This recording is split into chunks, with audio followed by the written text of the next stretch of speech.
So nice to have you here. Nice to be here. Thank you very much. So, in the most expensive building in London, but lovely. Mike Bloomberg knows how to do it. So, you wrote a book, which I highly recommend that you read. Great title, The Virgin Banker.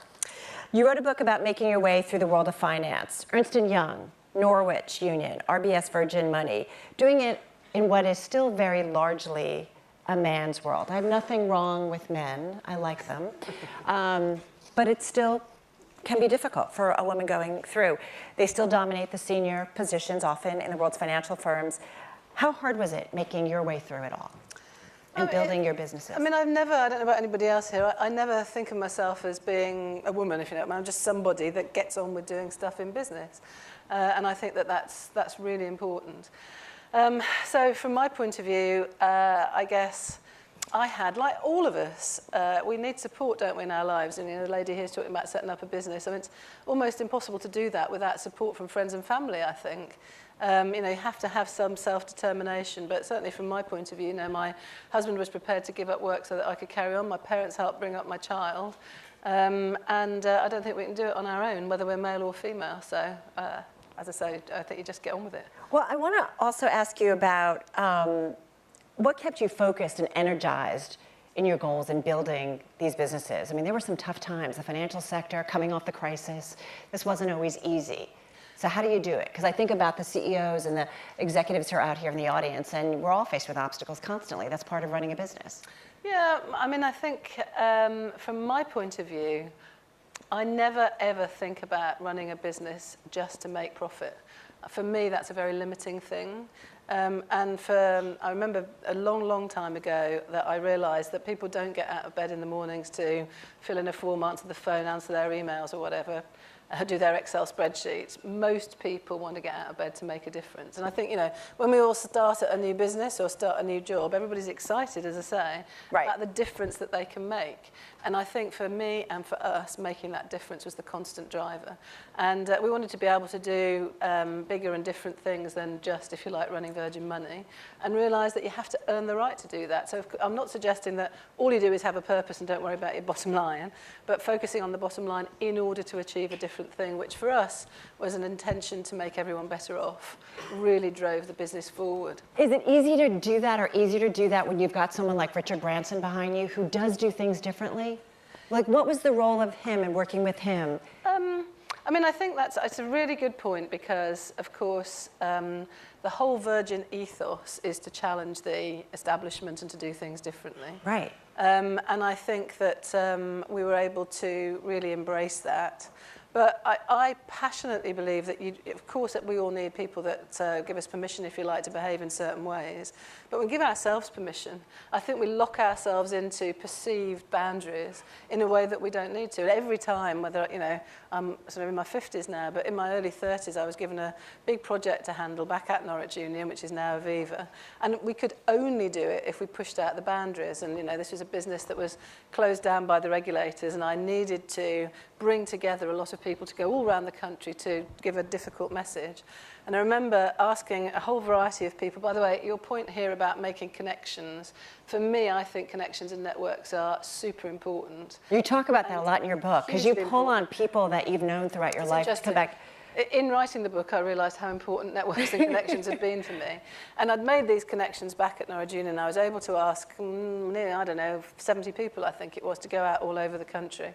And the thing that was so interesting was I couldn't tell them why, and they all turned up with suitcases packed, including swimsuits, because some of them thought they'd won a holiday. And I just thought the optimism involed with that. And they hadn't won a holiday. They hadn't, I'm afraid, won a holiday. But they still went joyfully to go and try and make this difference. I thought it was interesting, too, you write about, with Richard Branson, you say that he used to say, I guess you'd go to him to ask something, and he'd say, well, the answer is yes. Now, what was the question? Yep. Like, that's an interesting way of approaching everything. Well, and that has definitely rubbed off on me, and my team would say that can be a real pain, because what I find is that the thing I say to my daughter, who's 16, is I don't really mind what you do, but always take your opportunities. And that was a lesson that came home to me a very long time ago when I would struggled to qualify as an accountant. Went to Norwich Union as an accountant for a small part of the business that wasn't doing terribly well. Yeah. complained to my boss about the fact the business wasn't doing terribly well, and he said, well, go to the sales and marketing team then and sort it out. And I thought, oh God, I'm not a sales and marketing person. But I took the job, and it was brilliant. And a friend of mine who was much better qualified to do it had said no. And even today, 25 years on, when we get together for a drink, every time, I promise you, Sally says to me, wish I'd taken that opportunity. And I think that's what Richard means. The answer is yes. What was the question? You know, if you've got an opportunity, grab it with both hands and see where it goes. And it's interesting for me now, you know, as you rightly say, I sold Virgin Money to the Clydesdale Bank. The deal completed a month ago. And so for me at the moment, it is a really, it's almost different. Like the world that we live in, you know. It's uncertain, unknown, very different, away from the people that I'm used to working with.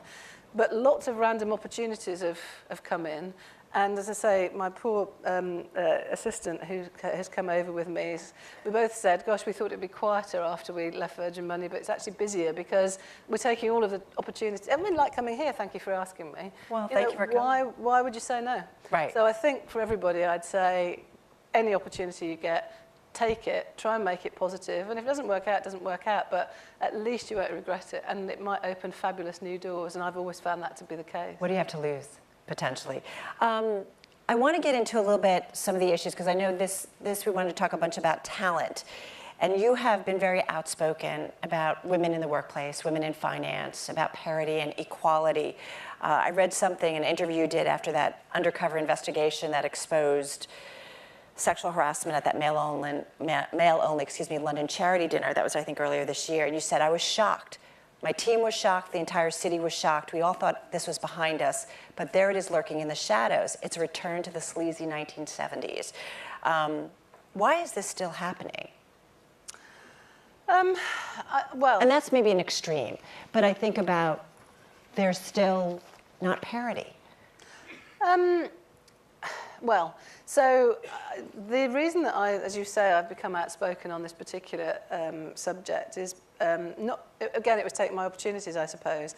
I had never, ever wanted to be a sort of spokesperson for women's rights or whatever. And you don't call yourself a feminist, from what I understand. No, well, although feminists tell me I ought to, because what I mean is, I think everyone should be treated absolutely equally, right? This isn't about women instead of men. This is about, it doesn't matter if it's male or female, if you're male or female, what your sexuality is, what your ethnicity is. We should all be treated equally and have equal opportunity.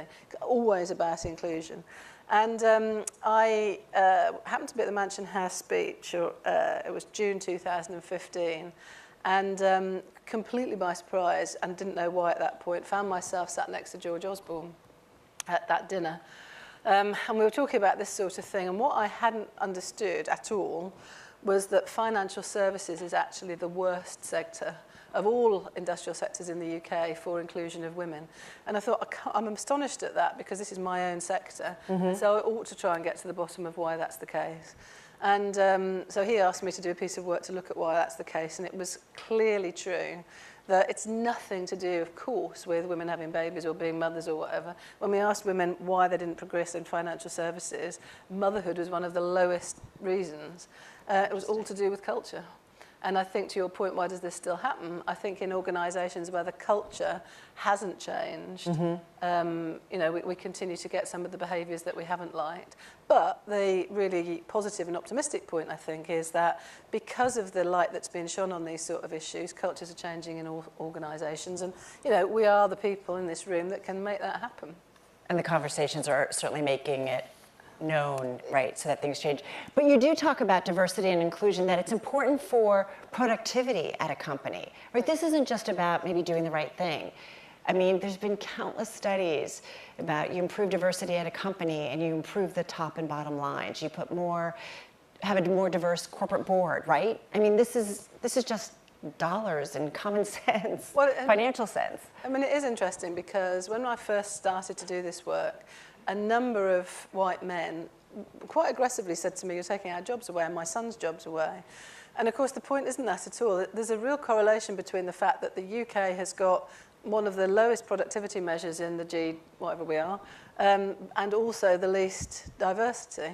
Because this isn't about women taking men's jobs, it's about more jobs being created that include women too, and then we'll start to improve productivity. Now, I'm sorry to say this, because I don't normally have these arty-farty sort of thoughts, but as I sat in this corner here and looked at the wall behind us, I thought, isn't that unusual in a conference centre like this? And it just struck me that this, for me, is a little bit of a sort of example of diversity. Do you know what I mean? In the olden days, this sort of room would be built properly square, wouldn't it, with everything being the same? And this is a structure that's similar. It's held up. It looks beautiful, but the pillars, if you like, are all different shapes and sizes, as far as I can tell. And for me, it's quite a good example of diversity, that actually we can create something that holds the structure together, but is more beautiful, more productive, and something that creates a better environment when you've got diversity. So how did you, at Virgin Money, ensure that you had a diverse talent pool at the company? What did you do? What were the strategies that you implemented? I mean, certainly we didn't, by the time I left a month ago, we hadn't cracked it. Because we acquired Northern Rock back in 2012, and so although the Virgin Money was set up as a new business, we'd acquired a business that had been around for more than 100 years. Right. And I think in some of the bigger, older businesses, inevitably some of the systems and structures and people have obviously, are sort of built in a more traditional way. And what you can't do, and some people definitely can't get their heads around this, of course you can't just start firing people because they're male, if you see what I mean. But what you can do is create a different structure. So my finance team, for example, I remember having a breakfast with the finance team, and it's interesting that you see names on a piece of paper and you can sort of rationalise why the diverse mix isn't as good as you want. When you go into a room with people and just see white men or white women or whatever it is, you realise that groupthink properly exists. And I said to my CFO at the time, who was rightly saying, well, I can't fire everybody. Well, why don't we change the structure then? Why don't we put a chief of staff in and move people around so that we can actually create a different way of doing business, not just this existing structure, but forcing women or different types of people into the same old structure. And I think that really helped. That really helped when we realised that actually you can change structure as well as content, if you see what I mean. And then, specifically, we always asked for a balanced candidate list from headhunters. And I do think that makes a huge difference. I never think you should do anything other than have the right person for the job, male, female, black, white, or whatever. But I do think that you should have a list to choose from that enables you to make the right choices, if you see what I mean. Right. And so we would always insist from headhunters that we got a balanced and diverse list of candidates. So that you were starting with a diverse list. And then the really important thing is to measure it properly. And so I think that sometimes diversity can be seen as an HR issue, and for me it's absolutely a business issue. And say that again. People think that diversity is an HR issue when actually it's a business issue. And in running our businesses, I'd suggest that we all probably pore over the numbers of our commercial successes and our cost bases, etc. I think you have to pore over the numbers from a diversity point of view and work out which parts of your business are good and bad and who's doing good things and who's not, and really make that an objective to achieve in the same way that you achieve your bottom line and your other commercial objectives. I want to ask our group here a couple of questions, and you can get your thoughts on that as well. I want to ask you guys a polling question. When it comes to talent, I want to find out some of the challenges that you are facing. So pull out your phones, what's your biggest challenge with regard to talent? Finding qualified candidates, retaining top talent, lack of diversity among candidates, and retraining, reskilling your existing workforce. Let's just see what we get here.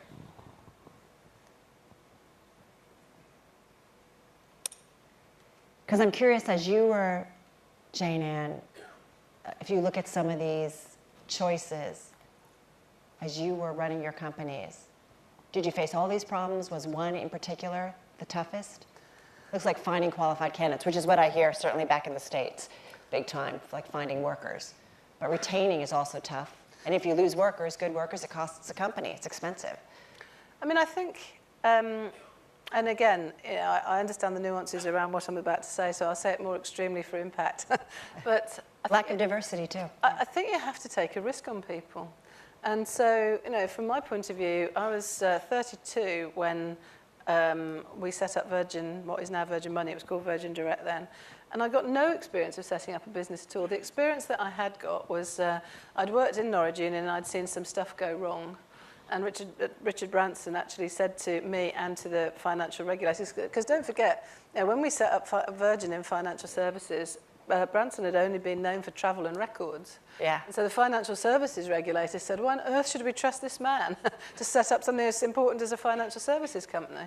And Richard said, well, look, put it this way, people wouldn't get on my aeroplanes if they thought they wouldn't get off the other end. There is no more regulated business than aeroplanes. Right. And so the regulators listened and then, were prepared to give us the opportunity to prove what we said, but we were not experienced really in financial services. When we bought Northern Rock, I wasn't a banker. I'd done insurance and asset management. And because we were preparing ourselves to listen to the customer and develop the business rather than do the skilled thing, I think we were able to be a little bit more innovative. And so I don't think you should find, any of us should find necessarily always square pegs for square holes. I think, give people with the right attitude an opportunity, and I've always recruited for attitude first. Good people can do good things. Completely. I'm sure that's right. I have another question I'm going to ask the group here. There's lots of men in this room. It is a diverse audience, but there's lots of men. And I'm curious, what's the most important thing men can do to encourage gender equality in the workplace? We'll bring up that polling question. So the options are: make work-life balance a priority for everybody at the company, which plays to your idea of inclusion, mentoring, sponsoring for women, quotas, or compensation transparency. And I'm curious what you think about that in your experience, Jane Ann, as we watch the mentoring, sponsoring. And my understanding of mentoring is you kind of help somebody along. Sponsoring means you say, hey, you're great. We've got a job for you. I'm going to work you, help you get through the pipeline here. I mean, I completely agree that with the mentoring, sponsoring point, and I've got two little stories to tell about that. And the summary being that it needs powerful men to change things, right? Committed to this agenda. And my two stories are that the first one was that when I was doing the work for George Osborne on women in finance, I was ringing, back to networks really, ringing around the city before the report was published to try and make sure that I'd got things right and I'd got support from some of the powerful people. And the day I was supposed to be talking to Mark Carney, sadly my mother died, and so obviously I couldn't speak with him, and he'd heard that was the reason that I couldn't speak with him. So he rang me a few days later and said, I'm really sorry to hear about your mum. Obviously I can't help with that, but how can I help with this report? And I said to him, well, could we launch it in the court of the Bank of England? And he said, yeah, of course, that's no problem at all. Well, of course, when you've got the governor asking the city into the court of the Bank of England to hear about the importance of diversity, people properly have to listen, much more so than if I'd just invited people down the pub sort of thing. And what I didn't know was that as we launched the report, he gave a speech. Now, that set the tone properly for this report. And it's very interesting. I mean, he's a father of 4 daughters, I think. Yeah. And I think you find genuinely that men with daughters do tend to take this agenda much more seriously. The second example is, and I've never told the name of this person, I won't. I'm a Man United fan, sorry for those that don't like Man United. And Man United do a business conference every year, which is excellent, actually. I was invited up last year, and we were all in some hotel in Manchester, being put in a coach to go to Old Trafford for this day away. And there was a seat next to quite a famous FTSE 100 CEO, a man who had not signed up to our Women in Finance Charter. And of course, I went to sit next to him, and you can imagine, I could see him thinking, oh, God, the last person I want to sit next to is this woman. And I said to him, why haven't you signed up to the Charter? And he said, because there aren't enough good women. Exactly. That's exactly right. So we had a little discussion around this. And it's not getting off that bus. But interestingly, so we got to Old Trafford, and a bit like this morning, I guess, I was the first person that had been asked to speak, and I'd been asked to speak about diversity. And throughout the rest of the day, there were male speakers, one of whom was Sir Alex Ferguson. There was a general from the American Army, the guy that runs UPS, and for whatever reason, they all weaved diversity. I mean, Ferguson was talking about diversity in football teams, right? They all weaved it into their conversations and the importance of it. And at the end of the day, this guy said to me, we ought to talk about signing up to that charter, and indeed they did. And it made me realise it's all very well for me to bang on about this, but actually the most important thing is for the people that appear to have the most to lose to do it. So powerful men, you can help this agenda at least as much as women and other minority groups. I'd love to open it up to questions. Forgive me, I didn't mean to go so long, because she's so great. Please, back there. And I want to see this mic thrown. I have to. Oh, not that one, probably. Oh. Yeah, that one. Yeah. Excellent. That's good. I think that... What's your name? Michael James, sorry, I'm CEO of Ventura International, we're an online anti-piracy company. And I think what you've talked about is very important in business, but I do think that's sort of like half the battle.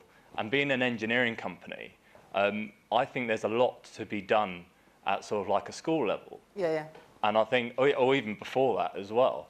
And so do you think there's any way that sort of like business can help influence that particular stage, or kind of encourage more going on within schools, or even before schools, sort of like primary schools or anything like that? Yeah, well, I mean, first of all, I'd say, sorry, you can probably do that.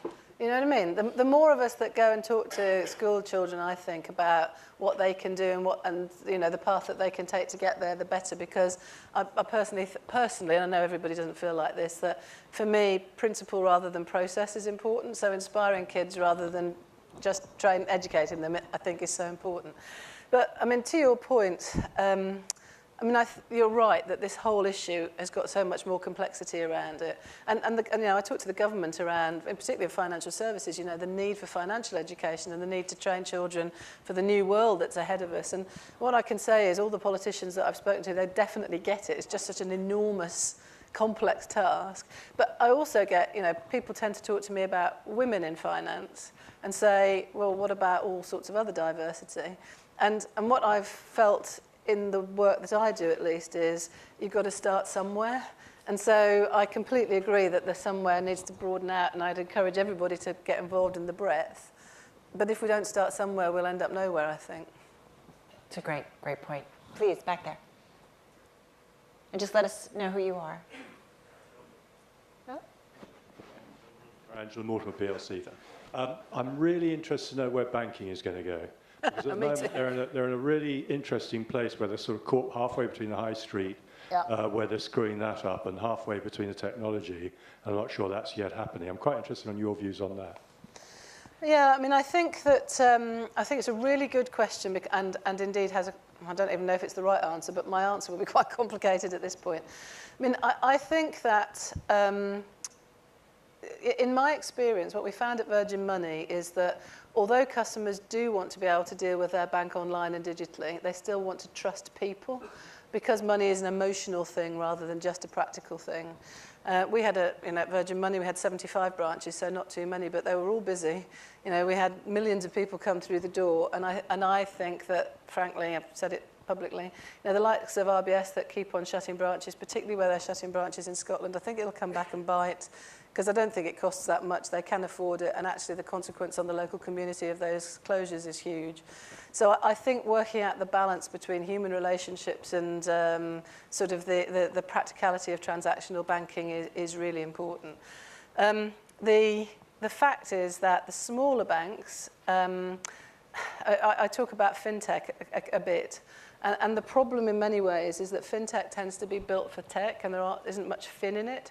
And banking is complicated, and the reason that you get financial crises is that people drop the complicated stuff, if you see what I mean. And so I think we have to help the smaller businesses that are doing the innovative things to also do things right. In the end, I fear that could mean that the big banks continue to dominate, because I think they've got the money to put into the technology. They understand how to do financial stuff. If they can rebuild trust with the consumer, then I think they can continue to be very successful.